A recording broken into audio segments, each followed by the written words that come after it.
As part of efforts to curb informal waste, reduce climate crisis lessen, and create resilience in the country, the mayor of Accra Elizabeth Kwatsoe Sackey has urged the general public to go according to the methods of waste segregation in order to reduce flooding and climate change in the country. She made this assertion when contributing to City's Inclusive Climate Actions pilot during a regional integration roundtable discussion with the press and other stakeholders here in Accra. Urban waste hazard is a major obstacle to the development of modern and habitable cities. Due to this, the country will be driving efforts to manage its waste and make the city healthier and cleaner for every citizen and more convenient by implementing its climate action and action plans that seem to address uniformity in the sector. Following this, studies and reports from the Inclusive Climate Action implementation in Accra unveiled that over 80% of Ghanaian workforce is employed in the informal sector.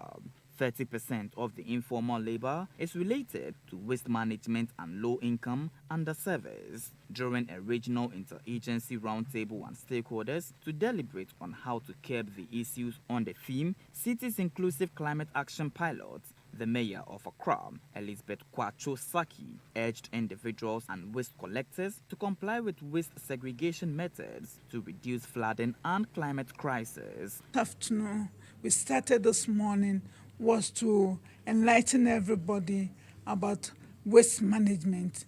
And when we talk of waste management, we really have those who come with their vehicles to the various homes to do the collection. And then we also have those who have the bola taxi, trying to get into the mingle, into the to places where if the vehicles cannot, to collect it. And that is why we're trying to enlighten everybody. The major aspect of this meeting was for us all to accept and agree that and the segregation is one of the options that we are trying to bring up on board, in that we can separate our refuse, and also those who come to collect will collect accordingly, in that they, being the informal services, will understand and then go do accordingly. We have really started in our with AME, where we have had an office for them, and we have had training for them how to do the segregation issue, and also have given them license to be able to attend to their daily work. And the project coordinator for Ben Africa Youth Organization, Betty Osei-Bonsu, highlighted some working conditions of the informal waste sector.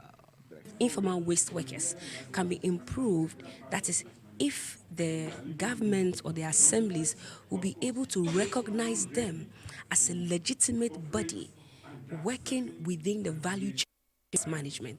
Because in terms of condition, stigmatization also counts.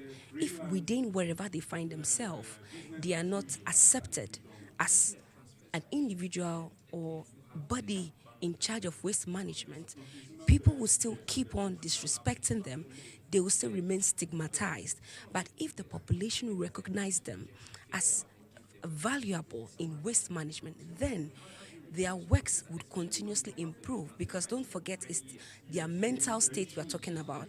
Apart from that, the citizens or the government should be able to vie for the citizens to ensure proper segregation, so that in the picking up and dropping of the waste, they know that they are picking them properly and depositing them properly, or sending them to the necessary recycling facility to aid proper waste management.